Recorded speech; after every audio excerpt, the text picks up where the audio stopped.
ચાલો ખેડૂત મિત્રો, જો તમે ખેડૂત છો તો તમારા માટે આ વિડીયો અગત્યનો છે. સરકારે 12/3/2026ના રોજ ભૂમિ સીમાંકન સમિતિની રચના કરેલી છે અને આ માટે કુલ 15 પાનાનો એક સર્ક્યુલર અને એક આખી એસઓપી બહાર પાડી છે. એસઓપી એટલે સ્ટાન્ડર્ડ ઓપરેટિંગ સિસ્ટમ, જેની અંદર ઘણી બધી ડિટેલ્સથી માહિતી આપવામાં આવી છે. ઘણા ખેડૂતોને આ સમજણ પડતી નથી અથવા તો અમુકના વિડીયો તમે જુઓ તો બહુ અઘરી ભાષા વાપરેલી છે. બહુ સરળ ભાષામાં હું ખેડૂતોને તાલીમ આપું છું અને એ અંગે આ વિડીયો મૂકું છું, જેથી કરીને આશા રાખું છું કે આ તમને ઉપયોગી થશે.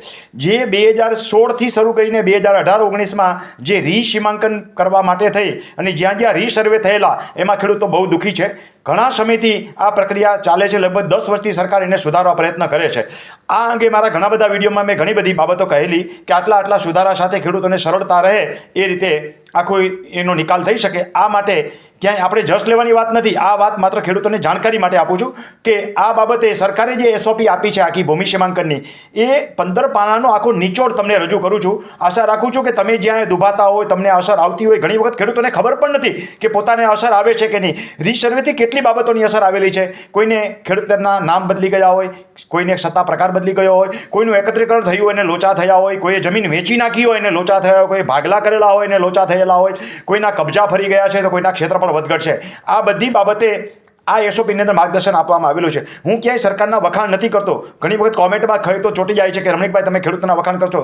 વખાણ નથી કરતો, પણ તમને આ અંગે માર્ગદર્શન આપું છું કે સરકારે આ વખતે જે આ એક અપેક્ષા ખેડૂતોને આપી છે, તો તમે જ્ઞાન હશે તો આ સરકારે જે આખી રચના કરી છે એનો તમે લાભ લઈ શકશો.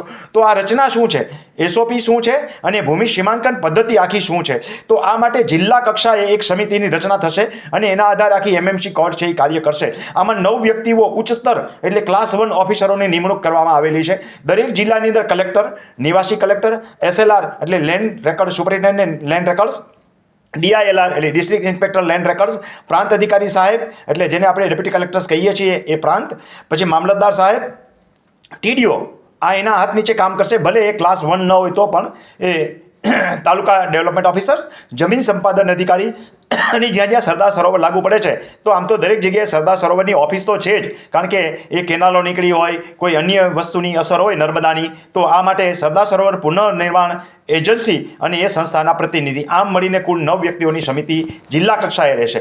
તાલુકા કક્ષાએ એક શું રહેશે, તાલુકા કક્ષાએ કામગીરી કરવા માટે થઈ અને પણ આખી એસઓપી બહાર પડેલી છે. એના માટે થઈ અને એ આપણે જોઈએ તો સમિતિની અંદર કોણ કોણ હશે, તો તાલુકા અને ગ્રામ કક્ષાએ તમે જુઓ તો ગ્રામ સભા સમિતિના કુલ 5 સભ્યો એ ગ્રામના પ્રતિનિધિ રહેશે. ગ્રામ સમિતિની અંદર જે છે સરપંચ રહેશે, તલાટી રહેશે, સર્વેયર અને સર્કલ ઓફિસર રહેશે. આટલી વ્યક્તિઓ જવાબદાર રહેશે જે સરકારે બતાવેલી 7 કેટેગરી પ્રમાણે કામ કરશે. એ લોકોનું મુખ્ય કામગીરી શું રહેશે, મુખ્ય કામગીરી જે છે ગામતળને ફિક્સ કરવા, ગૌચરને ફિક્સ કરવા, સંપાદનને ફિક્સ કરવા, નદી નાળા ફિક્સ કરવા, ખાનગી મૂળની હદ નક્કી કરવી. બસ ખેડૂતોને આ લાગુ પડે છે, ખાનગી મૂળની હદ નક્કી કરવી અને પૈકી સર્વે નંબરની હદ નક્કી કરવી. હવે જ્યારે ખેડૂતોને ખબર જ નથી કે મારે શું તકલીફ છે, તો એ જો અરજી નહીં આપે તો એનું નિરાકરણ નહીં થાય. આ વિડીયો મૂકવાનો મારો હેતુ જ આ છે કે ખેડૂતો જ્યાં જ્યાં રીસર્વેથી દુભાય છે અથવા તો નથી તો પણ એને એક અરજી આપી દેવાની થાય. આ અંગે ખેડૂતોને જો અઘરું પડતું હોય તો આગામી મારા તાલીમ કેમ્પના વિડીયો જોઈ લેજો અથવા તો તાલીમ કેમ્પમાં આવજો. આ બાબતે હું પૂરેપૂરું માર્ગદર્શન આપવાનો છું. જેમ વિડીયોના માધ્યમ દ્વારા આપું છું એમ 2 કલાક આ અંગેનું સંપૂર્ણ તાલીમની અંદર હું સમાવેશ કરી લઈશ, જે સામાન્ય ખેડૂત સમજી શકે. તમને ખબર હશે કે રીસર્વેને ફિક્સ કરવા માટે એક સામાન્ય નકશા ન બેસતા હોય તો નકશા બેસવાના 2-2 લાખ રૂપિયા ખેડૂતો ખર્ચે છે. કબજા ફેરમાં તો ભગવાન જાણે કેટલા લાખ રૂપિયા માર્કેટ કિંમતની વેલ્યુ પ્રમાણે 1 કે 2% ગણો તો 2-5 લાખથી શરૂ કરીને 20-20 લાખ 50 લાખ સુધીના ફિગર મેં સાંભળેલા છે.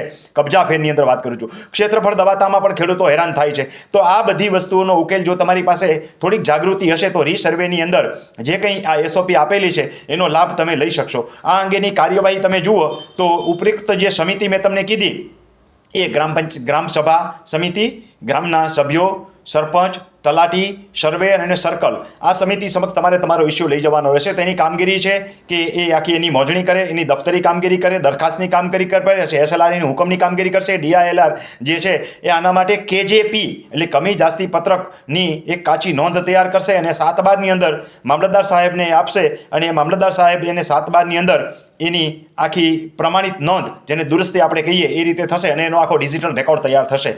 આ બાબતે ધ્યાને લખવાના મુદ્દાઓ શું હોય છે? તો જૂની માપણી જે છે એ જ્યાં જરૂર પડશે ત્યાં SLR રદ કરશે, માપણી માટેની યોગ્ય કાર્યવાહી કરવા માટેની જે આખી SOP આપેલી છે એ પ્રમાણે કાર્ય કરશે, એકત્રીકરણ જ્યાં થઈ ગયું છે એ બાબતે કાર્ય કરશે, ટુકડા ધારા ન થાય. કોઈ જમીન માનો કે મારી પાસે ટુકડા ધારાની મર્યાદાની અંદર છે અને હવે 2 વીઘા 2 ગુઠા 4 ગુઠા ઘટે છે તો ટુકડા ધારો લાગુ ન પડે એનું પણ એને ધ્યાન રાખવાનું છે. એટલે કે ટુકડા ધારાની બીક રાખવાની જરૂર નથી. જ્યાં બિનખેતી થઈ ગયું છે અને એવી જમીનો હજી આ રીસર્વેના ગોટાળાવાળી છે તો એની અંદર ક્ષતિ સુધારણા માટેની પણ જોગવાઈ છે. એટલે બાકીની જે ખેતીની જમીન વધતી હોય એની અંદર તકલીફ ન પડે. અને જ્યાં સહમતિ ન હોય ત્યાં MMC કોર્ટમાં જશે અને સીમાંકન એની કેટેગરી છે અલગ અલગ. તમને ખબર હશે કે કુલ 7 કેટેગરી પાડવામાં આવી છે. આ કેટેગરીઓમાં એનેક્સર 1 એટલે એનેક્સર A અને એનેક્સર 2 એટલે એનેક્સર B. આ બહુ અગત્યની વસ્તુ છે. આ બાબતની જાણકારી હું તાલીમ કેમ્પમાં આપું છું અને એના વિડીયો પણ મૂકીશ. તો આશા રાખું છું કે ખેડૂતોને આટલી માહિતી ઉપયોગી થશે. અંતમાં છેલ્લે કહીશ કે ખાસ અને ખાસ તમે એ બાબતે જાગૃત રહેજો. તમારે ત્યાં જો રીસર્વે થઈ ગયો છે, તમને લાગુ પડે કે ન પડે, તમે સામાન્ય અરજી આપી દેશો તો કેટેગરી 1 અને કેટેગરી 2 ની અંદર એ ધ્યાનમાં લેવામાં આવશે અને કાંઈ નહીં હોય તો એ બાબતે તપાસ કરીને દફતરી કામગીરી થશે. પણ તમે જો સૂતા રહેશો તો સુપ્રીમ કોર્ટે કહ્યું છે એમ સૂતેલા માણસનું નસીબ સૂતું રહે છે એમ તમે તમારા હક અને અધિકાર ગુમાવશો. જો કોઈને તાલીમ કેમ્પમાં આવવું હોય એને એમ લાગતું હોય કે તાલીમ કેમ્પ કમાવા માટે છે તો નથી ભાઈ. તમે ગરીબ હો તો મને લખજો તો તાલીમ કેમ્પની અંદર હું એને ફીમાં માગે એ પ્રમાણે અને મને જે યોગ્ય લાગે એ પ્રમાણે ડિસ્કાઉન્ટ કરી આપું છું.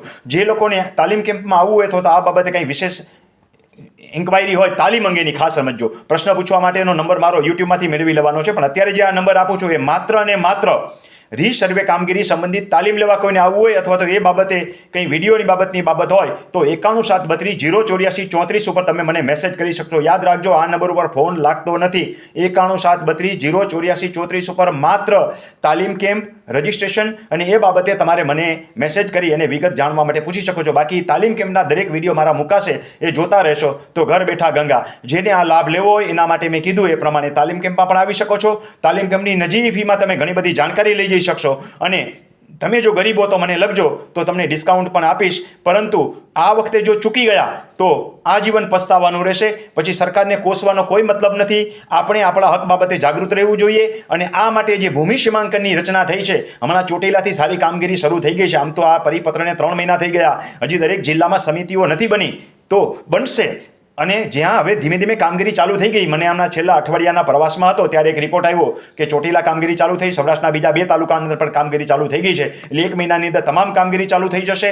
તમે જો ધ્યાન નહીં રાખો તો આ કામગીરી પૂરી થઈ જશે ને તમને ખબર પણ નહીં પડે. તો આવી બાબતો માટે તાલીમ કેમ્પમાં આવજો અથવા તો તાલીમ કેમ્પના વિડીયો જોજો. આશા રાખું છું કે આ માહિતી તમને ઉપયોગી થશે. તમને જો સારું લાગ્યું હોય તો અન્ય ખેડૂતોના લાભાર્થે આ વિડીયોને ફોરવર્ડ કરજો જેથી કરીને વધુમાં વધુ ખેડૂતો સુધી આ માહિતી પહોંચી શકે અને ખેડૂતો આ જે રીસર્વેમાંથી પછતાય છે, રોવે છે, દુઃખી થાય છે એમાંથી એનો કાંઈક યથા યોગ્ય ઉકેલ આવે. બાકી સૂતા રહેવાથી કોઈ ઉકેલ નહીં આવે.